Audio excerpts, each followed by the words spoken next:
అంటే వైజాగ్ వాళ్ళకి నార్మల్ గా మీది వైజాగ్ కదా? వైజాగ్ అండి. అవునా? ఏం చదువుకున్నావు నువ్వు నార్మల్ గా? నేనంటే ఇంటర్ పాస్ అయిపోయానండి. Okay. BTech first year join అయ్యాను. జాయిన్ అయిన తర్వాత కరెక్ట్ గా 3 నెలలు ఫ్రెషర్స్ డే చేస్తారు కదా. అవును. ఫ్రెషర్స్ డే అయింది. మిస్టర్ ఫ్రెషర్ ఇచ్చారు నాకు. పట్టుకుని ఇంటికి వెళ్ళి ఫేస్బుక్ ఓపెన్ చేశా. రామ్మోహన్ గారి మెసేజ్ ఉంది, వచ్చి కలువు అని చెప్పి వచ్చా. అంతే. Good bye to BTech. అంటే కలిసేసి మళ్ళీ వెళ్దాం అని వచ్చా. ఆయన ఉండిపోమన్నారు. ఇంకోటి అంటే ఏమవుతుంది, అరే మనం చదువు మానేసి వచ్చాము అంటే అప్పుడు కూడా వచ్చిన తర్వాత అంటే దీన్ని ఎవరు పట్టించుకోవద్దు. It was just me and it worked out for me. అందరికీ చెప్పట్లేదు అది. సో మా డాడీకి ఈయన ఉండిపోమన్నారు. మా డాడీకి ఫోన్ చేసి ఇలా అయింది డాడీ ఉండిపోమంటున్నారు. కాదురా ఇప్పుడు ఫస్ట్ ఇయర్ అవుతుంది కదా, ఇయర్ వేస్ట్ అయిపోద్దేమో అన్నారు. ఫినిష్ చేస్తే ఇంకో 3 years వేస్ట్ అయిపోతాయేమో కదా డాడీ అన్న. ఫినిష్ చేస్తే ఇంకో 3 years వేస్ట్ అయిపోతాయేమో కదా అన్న. అంటే మేము ఏం చేసుకుంటాం దాంతో. It was always fell opportunity వచ్చింది, హ్యావ్ టు గ్రాబ్ ఇట్. కానీ మీ ఫాదర్ గ్రేట్ ఇక్కడ. My father was always supportive.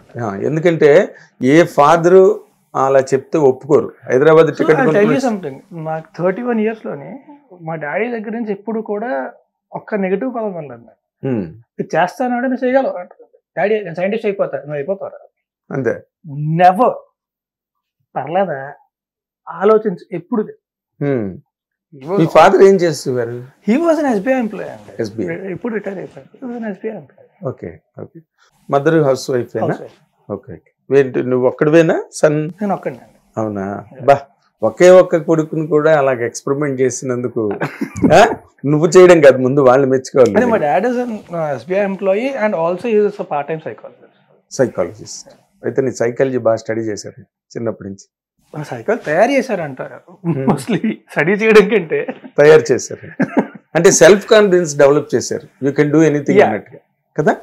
అంటే చిన్నప్పటి నుంచి instead a lot of self confidence in me. తర్వాత when you come out in to the world and when you are alone కొంచెం దెబ్బతింటది, ఖచ్చితంగా దెబ్బతింటది. You have to keep balancing it. Yes, 100%. అయితే అంటే ఇన్ జనరల్ గా మీది అంత ఫాదరు బ్యాంక్ ఎంప్లాయీ అవన్నీ ఒక పద్ధతి. బట్ అసలు ఈ యాక్టింగ్ అనే ఒక ఇది ఎట్లాగా నీకు అంటుంది? ఎప్పుడు యాక్టర్ అవుదాం అనుకోలేదండి. Always wanted to become a director. అవును, అది కూడా ఉంది. సో ఎలా చంపాలని నన్ను పిలిచింది కూడా ఏంటంటే, పిలిచినప్పుడు అడిగారు ఏంటి నీకు ఏం ఇష్టం అంటే డైరెక్షన్ ఇష్టం అండి. సో ఈడిగా జాయిన్ అయ్యాను. I was also one of the screen play dialogue writers.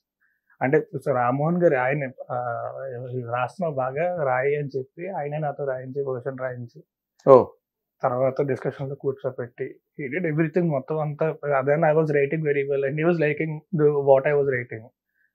And అంతా రాసిన తర్వాత అంతా స్క్రిప్ట్ అంతా అయిపోయిన తర్వాత అప్పుడు అటు ఫస్ట్ అందులో హీరోయిన్స్ కోసం చూద్దాం, తర్వాత హీరో కోసం చూద్దాం అని చెప్పి కొత్త అమ్మాయిలు చాలా మంది ఆడిషన్ చేస్తుంటే I was the only assistant director. So cue dialogues ఇవ్వడానికి ఎవడో ఒకడు ఉండాలి. నువ్వు ఎవరా అనేవారు. ఒక 30-40 మందిని ఆడిషన్ చేశారు. అందరికి క్యూ డైలాగులు ఇచ్చారు. అన్ని చూసిన తర్వాత వాళ్ళు ఎవరు నచ్చలేదు. నువ్వే బాగా చేస్తున్నావు కదా, నువ్వే చేసాను.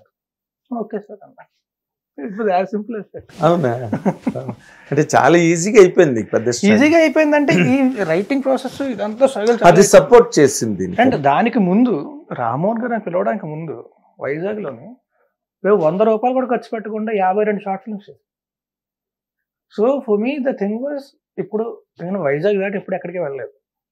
నాకు వేరే ప్రపంచం తెలియదు. I was 19 years old. అంటే ఇప్పుడు 19 years old అంటే మొత్తం తిరిగేస్తున్నారు ప్రపంచం అంతా. అప్పుడు వైజాగ్ దాటి కూడా ఎక్కడికి వెళ్ళలేదు. Not even 19. when I started short films I was 13. I made my first short film when I was 13.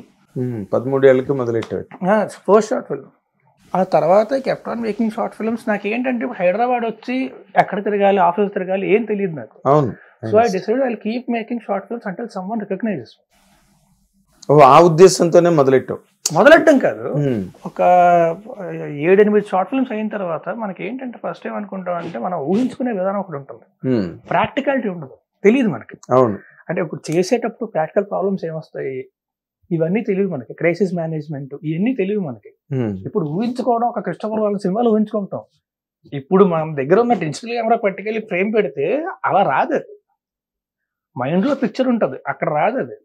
So once you start making అప్పుడు మనకి ప్రాక్టికాలిటీ వస్తుంది. సో ఆఫ్టర్ 7-8 షార్ట్ ఫిల్మ్స్ అప్పుడు నాకు అర్థమైంది ప్రాక్టికల్, అంటే ఈవెన్ షార్ట్ ఫిల్మ్స్ చేయడంలో కూడా practicality అర్థమైంది. అంటే మన దగ్గర ఏముంది ఇప్పుడు, అప్పుడు బాగా డబ్బులు అయితే ఏం లేవు.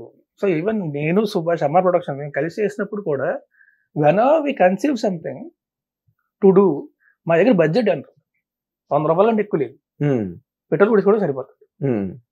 సో ఇప్పుడు వెళ్ళడం ఎక్కడ లొకేషన్ కావాలి, ఆడి కాళ్ళనే పడేసుకుంటాం, లొకేషన్ పేగి తెచ్చుకుంటాం, చేసుకుంటాం, వచ్చేస్తాం. వాట్ అబౌట్ ఎడిటింగ్ ఎట్లాగా? ఒక చిన్న కంప్యూటర్ ఉంటుంది, ఇది పెద్ద డెస్క్టాప్ కంప్యూటర్, ల్యాప్టాప్లు కూడా కాదు, పెద్ద డెస్క్టాప్ కంప్యూటర్, ఇంత పెద్ద CPU, ₹80 ఫ్రంట్ ఎక్కితే ఏదో మైక్ ఉండేదండి, అందులో డబ్బింగ్ 1 గంటన్నర చెప్పేవాళ్ళం, సౌండ్ లేకుండా, ట్రాఫిక్ సౌండ్లు ఉండవు కాబట్టి. అందులోనే ఎడిటింగ్ 5 నిమిషాలు షార్ట్ ఫిల్మ్ రెండర్ పెడితే 24 గంటలు పెట్టేది. అవును, ఈలోపు కరెంట్ పోతే మళ్ళీ పెట్టుకోవాలి. మొత్తం అన్ని ఎవరు కూర్చొని చేసుకోవడం ఇంకా తప్పదండి. If you want to do it you will do it. అంటే నీ ఇప్పుడు determine to do it. Yes, కష్టపడేటప్పుడు ఇష్టంగా ఉన్న పని ఎప్పుడు కష్టం అనిపించదు. ఎంకరేజింగ్. ఒకసారి ఏమైందంటే రెండరింగ్ పెట్టాం, రెండరింగ్ ఆబ్వియస్లీ 20 hours 18 hours అలా పడుతుంది. పెట్టేసిన తర్వాత ఏం చేయాలి అర్థం కాల, ఖాళీగా ఉంటాం అని చెప్పి వెళ్ళి రాత్రి ఇంకో షార్ట్ ఫిల్మ్ చేసుకొచ్చాం. ఇది రెండరింగ్ పెట్టి